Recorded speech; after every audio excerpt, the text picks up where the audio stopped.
Hey, what up? It's your girl Ashley. I be ballin'. Welcome to another I be ballin' basketball show. I'm gonna recap the WNBA All Star Weekend 2025, and I'm gonna recap ESPYS.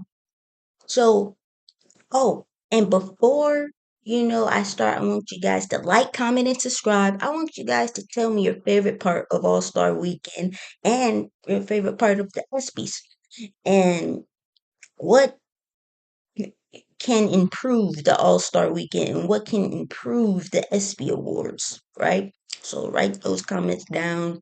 I give you my thoughts. So I feel like all the outfits from the ESPYS, all the outfits from Weekend, everybody was slaying.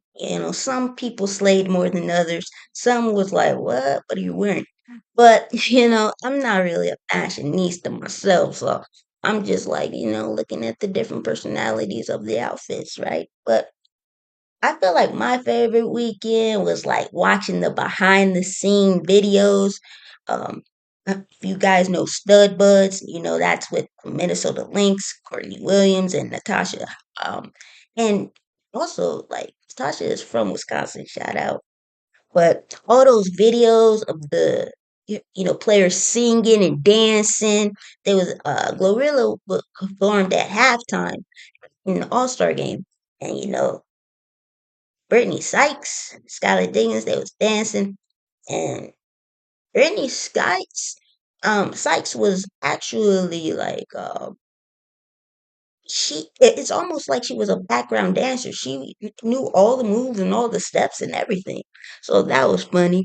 And I think it was cool that they let Glorilla perform because every time you watch a game, you hear Glorilla's song "Let Her Cook," and um, for the skills competition, I'll talk about that first. I really do like it. I think they do it better than the NBA players. I feel like some NBA players they like try to do it like all smooth and cool, but all the women in the W they were like yeah, I want to win, and I they went full speed ahead, right? And Erica Wheeler, she was in the finals and she had a good time. The crowd was cheering because she used to play for the Indiana Fever. Now she's with the Seattle Storm. And Natasha Cloud, man, I feel like Natasha Cloud, she's like perfect for the skills challenge. She's like perfect candidate for the skills challenge. And Natasha beat Erica Wheeler, but just by like she had like 1.1 seconds left. If she didn't get there in that 1.1 seconds, she would have lost.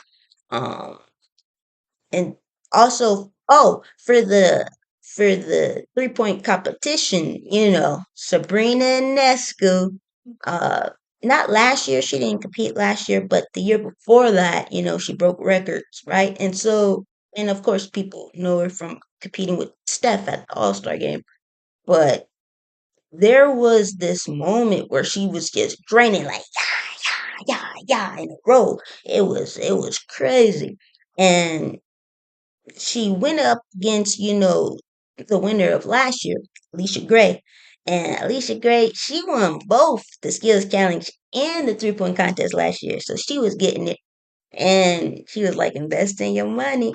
But Sabrina Ionescu, she's proven that she's one of the best shooters, especially when all eyes are on you. Clutch moments, she's proven that. Lexi, um, she replaced Caitlin Clark, and a lot of people say she should have been in there because she's leading the league, right, in 3-point percentage. Um, but I feel like you had to really get in a rhythm. You really had to get in a rhythm, or otherwise you wasn't gonna be in the finals. You really had to get in a rhythm where you're draining multiple in a row, right? But I did really like it. For as far as All Star Game, I did like it. All the mic ups and the sound bites. I really liked it. I want your take on the 4-point shot. It was a big emphasis. There was two on each halves, and a lot of people. It was multiple players, at least seven, that was draining those threes, and Team Collier won because they hit the most 4-point plays. You know, and so that was the whole game. It was a blowout. It wasn't really competitive, close defense, right? Because you think in the fourth quarter they're gonna buckle down, get down to defense, but there was no point because Team Collier was draining more 4-point plays. Not just threes, not just the trays, but the 4 points, and that was the biggest difference. Team Clark, they didn't hit as many 4 pointers as the other team, and that was ball game. So what I want to know is, do you guys like the 4-point play? Should we leave it in or take it out? Because it just became like a 4-point contest pretty much. Everybody was taking turns, and some were like backboard, like, come on guys, at least hit the rim. And I was like, if you're not gonna hit the rim, do not pursue it. And so when, Nescu, Collier, a lot of people was draining them threes, uh, in 4-point plays, I mean. And so that's what I want to know. I don't really mind it. I just want to see, obviously we saw like a lot of 4 pointers, but I want to see more razzle dazzle passes, more razzle dazzle handles. So that's what I want to see a little bit more, a little bit of white chocolateness. If you guys know what I'm talking about, Jason Williams, a little, because I feel like, I don't know, I feel like it depends on what you want. You like Team Clark, they still had fun, and that was what it was all about, really. Clark put together like fun team, and Collier put together, the team that buckles down, and we want to win. Kelsey Flood was like, "We're better than them." That was funny, but maybe it would have been a little bit different if Clark played or Sabali. Sabali also, wasn't there as well. And, Brianna Jones replaced them. But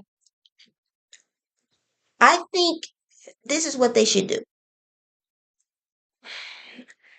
Maybe don't use the 4-point um shot in both halves. Maybe do it in the third or fourth quarter, or maybe the first and second.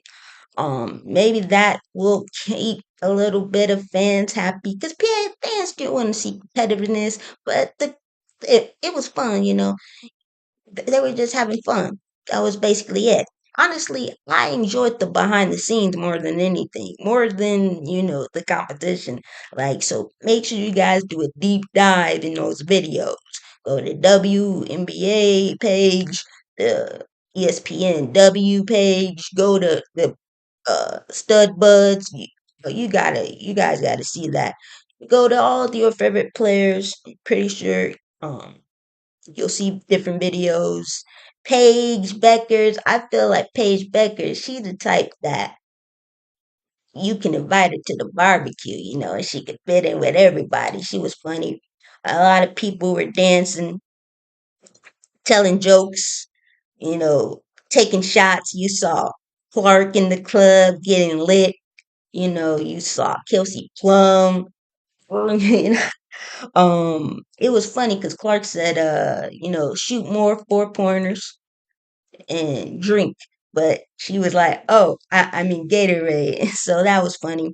But also, the rookie Rivers, um, Sanaya, I believe, from Connecticut Sun. She's funny too. I was listening to her on Mic'd Up. She was funny. Oh, Pals was there. I mean Plies, Rapper Plies with Don Staley. That was cool. Lisa Leslie Jones was there. Blase was there. Asia Fudd, of course, was there. Um, so um, a lot of different things. But the biggest thing about the All Star game was well, actually beforehand. So before the players didn't come out with their warm ups, what they did was they had t-shirts, black t-shirts in all white print saying "Pay us what you owe us," and I was like, that's a statement right there. That was the business right there. They stood on business. Yeah, forget about the game. They stood on business because the CBA. It's up in the negotiations. They probably not going too well. They probably not going too well, and that's the thing. So the stud buds had, if they was having everybody get loose, right? They was going to different events, different clubs. The commissioner, Kathy, even was dancing with the stud buds, with Courtney Williams and Natasha. And so it kind of makes me think like, okay, you could dance with them, but now you got to get on the same page with the players. They want more pay and they want more revenue, right? And it's simple as that. Um, of course they should get an increase. They should get a raise for, the marketing, their game stepping up. More people are watching, more people are viewing, and it's not just for them. I think it's like, oh, they're selfish or something, you know. No, it's actually for the future generation as well. Juju Watkins, Flage, Lauren Betts, it's for them too. And then it's for the players that come after Juju and them. It it's for the players that come after Caitlin Clark, right? And of course, I think the past players, right, like Cynthia Cooper, Lisa Leslie, they deserve more too for starting the W, right? Like a pension, because I believe in the NBA, if you do 10 years, you get a pension. They should add that to the CBA for the women as well. Like if you play 10 years in the W, you get a pension. So it's not just about, players wanting money, and this is about women's sports in general. Women sports and even women in 9 to 5s don't get paid what they owe. If you look at the male counterparts at your job, they probably get paid more than you. It's about standing on business for women and women's sports and in general, And sometimes when you read about the CBA, you be like, oh, I didn't know you didn't have that already. Like paid leave and, sharing hotel rooms and all that. Like people was shocked, like, oh, I thought you would have had that by now in 20, right? So I liked it. And some people are like, oh, get more fans in the stands, get more views. Like, bro, if you on the page hating, you clearly watching, right? You clearly watching. You clearly wasting time in your day to comment. So what's up? Yeah. But I heard there was a bet that um if Team Collier won, well, actually no, it was a bet with the Stud Buds and Caitlin Clark. And if it was she had to take shots, like a certain amount of shots based on like, shots made from the 4 point line, I think. And I think it was like 28. And they're like, no, no, no, we're not going to let Clark do that, So that was funny. Um, so overall, I think it was good. I think I liked the behind the scenes, like the behind all access pass, 72-hour stream, right? But just all the players, just seeing the personalities of the players were the best part. And I feel like the skills challenge in the 3 point competition was a little better um than the All-Star game. But yeah, let me know what you guys feel. But also there was history made at the same time. So Rike, her scoring all-star record was broken by Fee Sakalier, Fee Mama Fee. She had like 36 points, and that was a record. I think somebody, if they keep these 4 pointers, somebody could get like 50 in the All Star game. But also, at the same time, Skylar passed it to her and uh, got the most assists in All Star game history, but also the first triple double, right, in All Star history. So that was like dope. Like, who knew?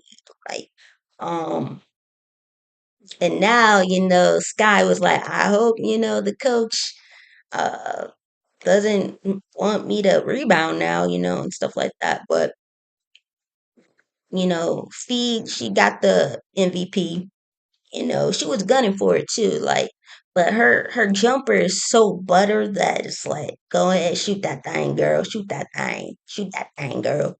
But what could be added to the weekend, right? What can be changed? Is it the 3 point competition skills challenge? Is it the All Star game? Is it the 4 points? Let me know. I'm gonna go to the ESPYS. I watched the ESPYS. I am iffy about the ESPYS. Sometimes I watch, sometimes I don't. Um, and this year I decided to watch all the way. I'm only gonna give you like highlights of what I really liked. What I really did like was the Icon Award. Alex Morgan and Diana Taurasi won the Icon Awards, and it was cool watching all the highlights. I thought that was dope.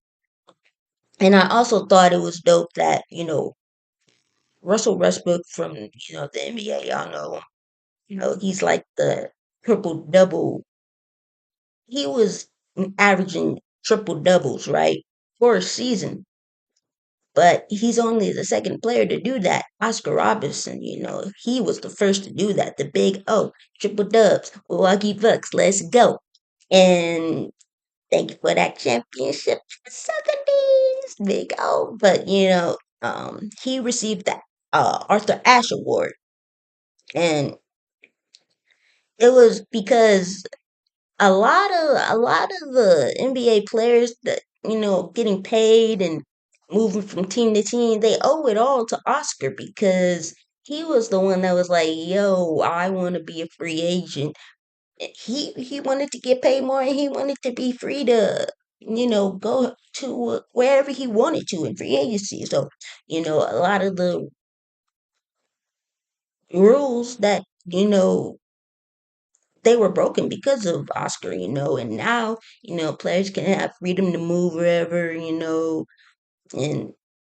they're getting paid ridiculous money, you know what I mean? And that's evolution, and that is what the WNBA women are fighting for, right? So imagine in 2025, imagine, the year 3000. I don't know if, we're going to live that long, or the earth will still exist, but you know that in the past, NBA players weren't paid the way they were paid today. When Oscar was playing, they weren't getting paid like they were today.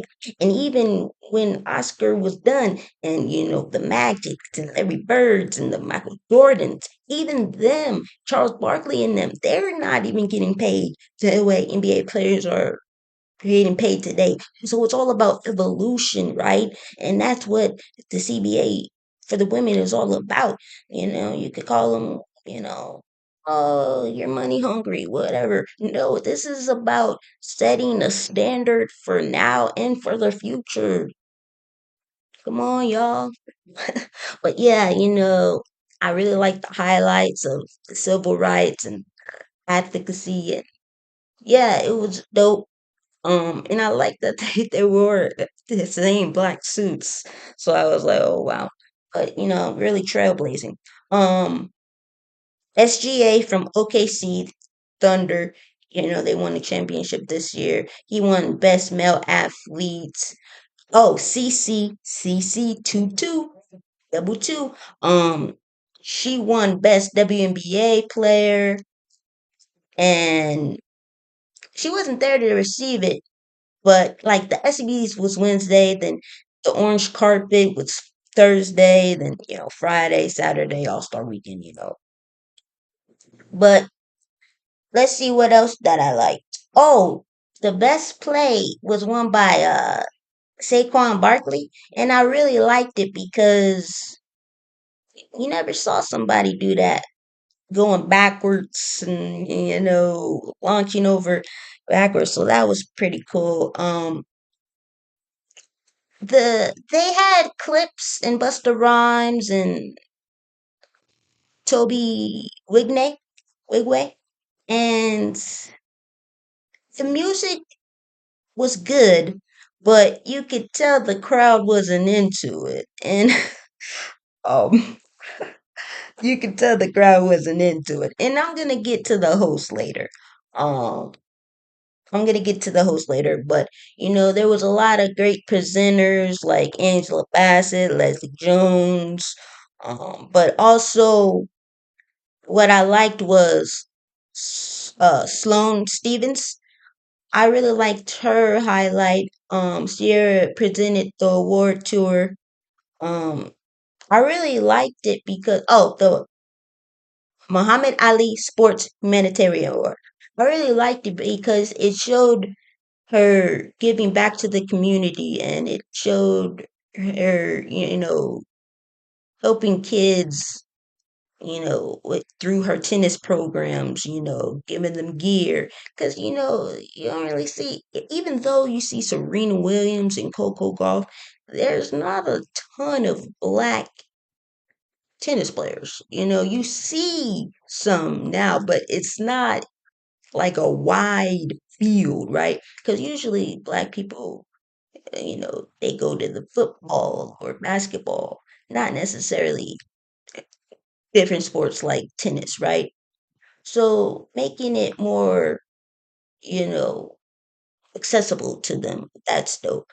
Like, there's all type of sports. Like you don't see a lot of, black athletes in a ton of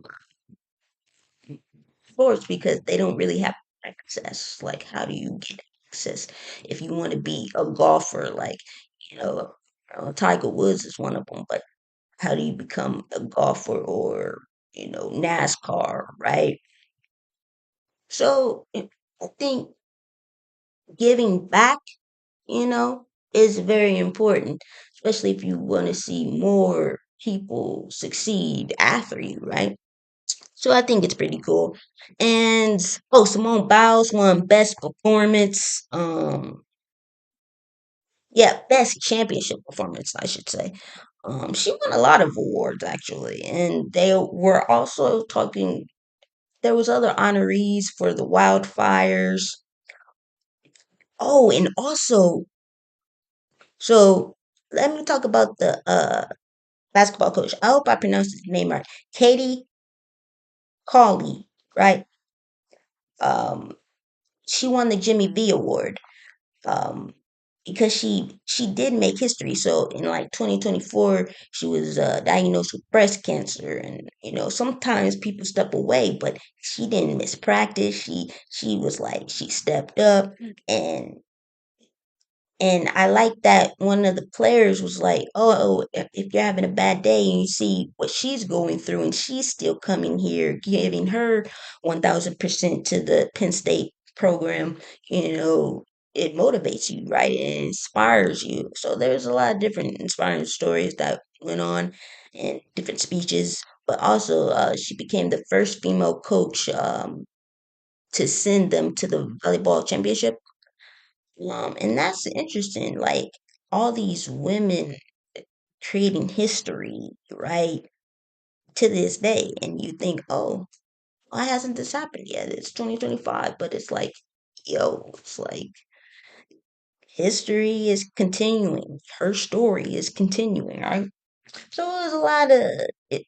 But it was a lot about power and purpose and pride and celebration, and and everybody was elegant, but it was also culture too, even the WNBA, it was all about, culture because sports and music collide, and fashion collide. Suni Lee, I hope I pronounced that right. She won the Breakthrough Athlete Award because, oh, and I like that um, she was, she thanked a lot of her doctors, right, for, coming back from injury. And I thought that was dope. And she's in gymnastics. And I do like it when athletes come back from injury because, I, you think, oh, they'll get through it, but if that's what you do for a living and that's your passion, like, of course you're gonna be, sad, right? So, the best comeback athlete, that was dope. And everybody who was nominated. Oh, another thing. Oh, one more thing that I want to say. Oh, so there was different students that were, presented with Billie Jean King and Damar Hamlin. That was good. And then, oh, rugby. So I really like, she's strong. She looked strong, and her speech. Oh, okay. So Sue Sue Nee, she is the one that won best comeback athlete, right? But Alona Mar, the breakthrough athlete. And so I really did like her speech because it was about, hey, we may not all look the same or act the same, you know, appear the same, right? But she was telling everybody to, believe in themselves and love in themselves, no matter what you look like. And and the next day she was back training, so that's like dedication. That's dedication. So she stole a lot of hearts that night. So shout out to all the nominees and winners. Shout out, all the different sports.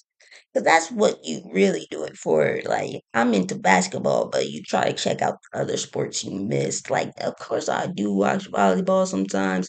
I like watching skateboarding and football, but I'm not into those sports as like I am basketball, right? So, Alona Mar, shout out to her. And also, the host, he was receiving some backlash. I'm gonna be honest. They probably shouldn't have picked him. Why? Because I don't know him. Usually, when you pick a host for an award show, the person should be like universally known. I had to look this dude up. His name is Shane, and he's a comedian. He wasn't really funny. Stomach wasn't hurting. There wasn't any hee hee. There was some things clever, but he wasn't really funny. And none of the, like, they sometimes they do performances, or like they edit like different shorts or reels that audience sees and people see on TV. Even those weren't really funny. He was acting like there was like football coach and some weird, I forgot. No, he was a janitor. Right. He was a janitor giving players and the coach advice. I saw that, you know, segment or skit. It wasn't funny. They, you know, he tried to get, he tried his best, I guess. But and then sometimes he even said that it made me say that. He's like, that's what the teleprompter said. They made me say it. I was like, come on, dude. It doesn't matter. You weren't funny. It doesn't matter if he wrote his own jokes or it was SB's jokes. They weren't funny, right? There were some clever ones like Jay Gil Alexander. Everybody around him sitting is in foul trouble, right? Because they call him the free throw merchants. But none of the jokes were funny. It just wasn't. You know, not even a hee hee ha ha. Not even a clap clap. it wasn't good. So get someone more well known, get someone that we know, get someone funny. And I get it. You can't have the same hosts that kill it every year. Like, you can't, right? But there's a billion people in the world do it. And I would even be for, you know, people that is coming up, like the upcoming ones that are funny. Just let it be. You either need to be really well known or really funny or really entertaining. And he was none. So that's all I gotta say about that comedian. I wouldn't go to a show, and that's where he missed the mark. Like, if you're gonna host ESPYS where a lot of people are watching, you trying to build your brand up, get more people to your shows, and you kind of failed, buddy. Like, no one is gonna say, "Yeah, I really want to go to Shane." Was it what's the name? Elias? I hope I pronounced that right. Yeah. But overall, I thought the weekend was great, starting with the SBs and All Star Weekend. It was great. Let me know what you guys think. Let me know your favorite moments. Let me know your favorite sport, your favorite WNBA player, your favorite athlete. Just let me know. I'm a I always, respond, you know, as long as it's not offensive. I don't need any I like to debate basketball stuff as long as you keep it basketball related, not anything offensive, right? But overall I thought it was a great weekend, especially the behind the scenes moments. And Eh, let me know what you guys think. Star-studded weekend, biggest sports moments, and what can be improved upon. Um, Also, remember to like, comment, and subscribe, and to stay ballin'. And also, like, let me know if there's an ESPY award that should be added. They got comeback, breakthrough athlete, right? Yeah, humanitarian, right? Let me know what awards should be added. Um, but yeah, I want to say thank you for watching this long, and to stay ballin', shot calling. Peace.